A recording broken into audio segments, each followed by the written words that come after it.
अस्सलामुअलैकुम मेरे प्यारे भाई और बहनों। हम में से ऐसे बहुत से लोग हैं जो कुरान पढ़ तो लेते हैं मगर समझते नहीं हैं। लेकिन कुरान को समझकर पढ़ना बहुत ज़रूरी है।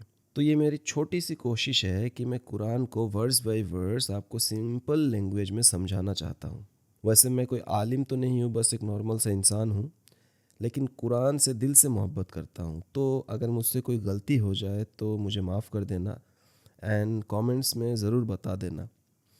और ये हर मुसलमान का फ़र्ज़ है कि वो अल्लाह की इस कलाम को दूसरों तक पहुँचाए। तो आप सब लोग इस सफ़र का हिस्सा बनिए और शेयर करके दूसरों को भी समझने में हेल्प कीजिए। मैं हर दूसरे दिन वीडियो अपलोड करने की कोशिश करूँगा। अगर किसी दिन अपलोड ना कर पाऊँ तो प्लीज़ माफ़ कर देना। तो चलिए शुरू करते हैं। Quran chapter 1 Al Fatiha. In the name of Allah the most gracious the most merciful. मैं शुरू करता हूँ अल्लाह के नाम से जो बड़ा मेहरबान और निहायत रहम वाला है। All praises belongs to Allah the Lord of the worlds. सारी तारीफ़ अल्लाह के लिए है जो सारे जहानों का रब है। मतलब हर नियामत हर कामयाबी उसी की देन है। उसके सिवा कोई शख्स रिज़्क नहीं देता और ना ही दे सकता है। The most gracious the most merciful, जो बहुत मेहरबान और निहायत रहम करने वाला है। रहमान उसकी सब पर रहमत को दिखाता है और रहीम उसकी ख़ास रहमत जो मोमिनों के लिए है। The master of the day of judgement, क़यामत के दिन का मालिक। मतलब एक दिन हम सबको अपने आमाल का हिसाब देना होगा और अल्लाह ही सिर्फ उस दिन इंसाफ करेगा। You alone we worship and you alone we ask help for. हम सिर्फ तेरी ही इबादत करते हैं और तुझी से ही मदद मांगते हैं।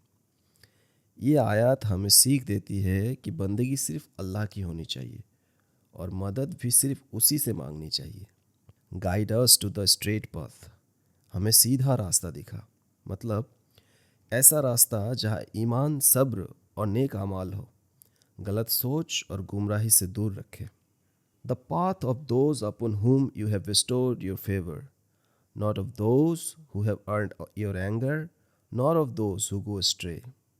उन लोगों का रास्ता जिनको तूने अपनी रहमत अता की, ना कि उनका जिन पर तेरा अजाब हुआ, और ना भटकने वालों का। मतलब अल्लाह से दुआ है कि वो हमें उन लोगों के रास्ते पर चलाए जो ईमान और सच्चाई पर रहे और गुमराही से हमें बचा ले। सूरा अल फातिहा हमें सिखाती है कि ज़िंदगी का हर काम अल्लाह के नाम से शुरू हो, सिर्फ उसी से मदद मांगे और सीधे रास्ते की दुआ करते रहे। कुरान चैप्टर 2 अल बकरा। अलिफ लाम मीम, ये कुछ हुर्फ है जिनका पूरा मीनिंग सिर्फ अल्लाह ही जानता है। ये हमें याद दिलाता है कि कुरान अल्लाह का पैगाम है, ना कि किसी इंसान का। This is the book in which there is no doubt, a guidance for those conscious of Allah. ये वो किताब है जिसमें किसी किस्म की शक नहीं है। ये तकवा रखने वालों के लिए एक हिदायत है। Who believe in the unseen establish prayer and spend out of what we have provided them. जो गैब पर ईमान लाते हैं, नमाज अदा करते हैं और अल्लाह के दिए हुए माल से खर्च करते हैं नेक कामों में। And who believe what has been revealed to you and what revealed before you and of the hereafter they are certain. जो तुम पर या मोहम्मद, यहाँ पे अल्लाह मोहम्मद सल्लल्लाहु अलैहि वसल्लम के ऊपर बात कर रहे हैं, जो तुम पर या मोहम्मद सल्लल्लाहु अलैहि वसल्लम और तुमसे पहले वाले पैगंबरों पर नाजिल की गई वही पर ईमान लाते हैं और आखिरत पर यकीन रखते हैं। Those are upon guidance from their Lord and it is those who are successful।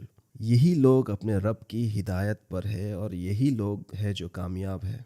Indeed, those who believe, it is all the same to them whether you warn them or do not warn them, they will not believe। जो कुफ्र कर चुके, चाहे तुम उन्हें समझाओ या ना समझाओ, वो ईमान नहीं लाएंगे। Allah has set a seal upon their hearts and their hearing, and over their vision there is a veil, and for them there is a great punishment। अल्लाह ने उनके दिलों और सुनने पर मोहर लगा दी है और उनकी आंखों पर पर्दा है, उनके लिए बड़ा अजाब है। And among the people are some who say, we believe in Allah and the last day, but they are not believers. कुछ लोग कहते हैं कि हम अल्लाह और आखिरत पर ईमान लाए, लेकिन असल में वो मोमिन नहीं हैं. They think to deceive Allah and those who believe, but they deceive not accept themselves and they perceive it not.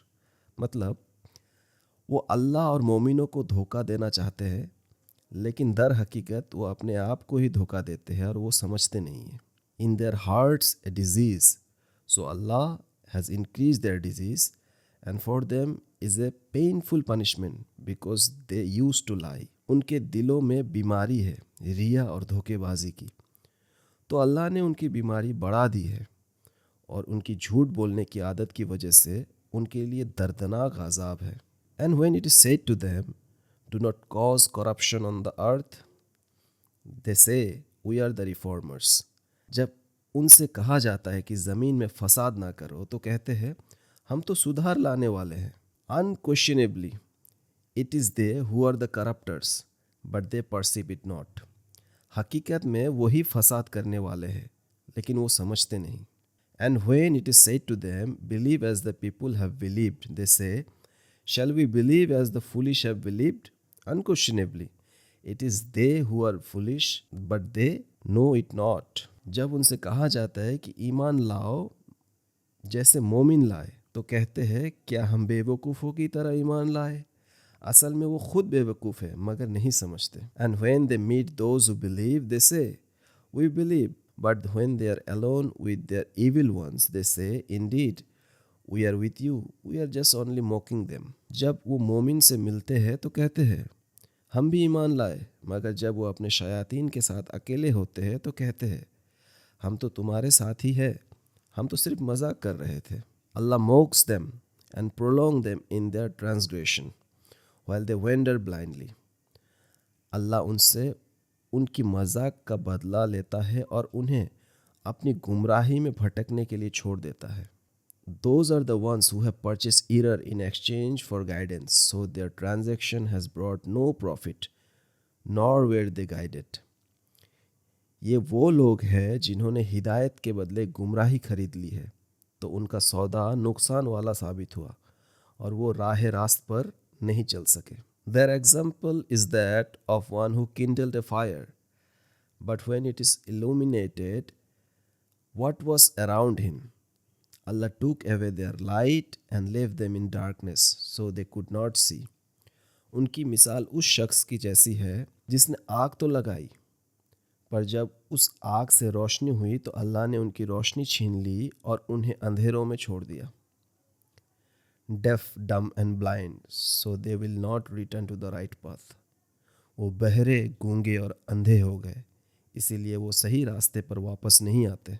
और their example is like a rainstorm from the sky, within which there is darkness, thunder and lightning.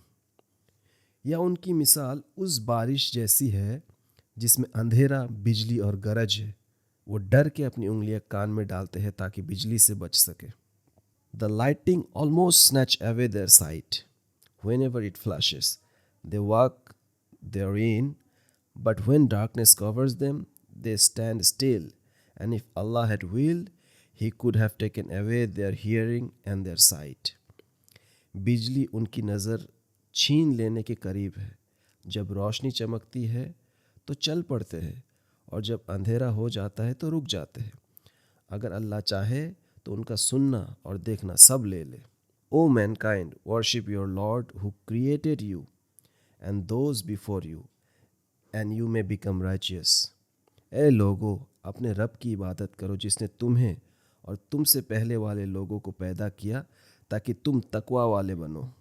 He who made for you the earth a bed, the sky a canopy, and sent down from the sky rain, and brought forth thereby fruits as provision for you. उसने तुम्हारे लिए ज़मीन को बिस्तर बनाया, आसमान को छत और बारिश भेजकर तुम्हारे लिए फल उतराए रिस्क के तौर पर. And if you are in doubt about what have sent down upon our servant, then produce a surah like it and call your witnesses beside Allah, if you should be truthful. और अगर तुम्हें शक है उस चीज़ पर जो हमने अपने बंदे को यानी मोहम्मद सल्लल्लाहु अलैहि वसल्लम पर नाजिल की, तो उस जैसी एक सूरा बना कर ले आओ अगर तुम सच्चे हो तो। ये सूरा अल बकरा के पहले 23 आयत से, जिनमें अल्लाह ने हिदायत, ईमान और मुनाफिक लोगों का हाल बयां की है। हर आयत हमें ये याद दिलाती है कि सिर्फ अल्लाह पर ईमान और तकवा ही असल कामयाबी है। तो ये वीडियो कैसा लगा आप सब लोग कमेंट में ज़रूर बताएं, और आपका कोई सजेशन हो तो वो भी ज़रूर शेयर कीजिए। मैं आपके कमेंट्स का इंतज़ार करूँगा, और तो मिलते हैं अगले वीडियो में इंशाअल्लाह।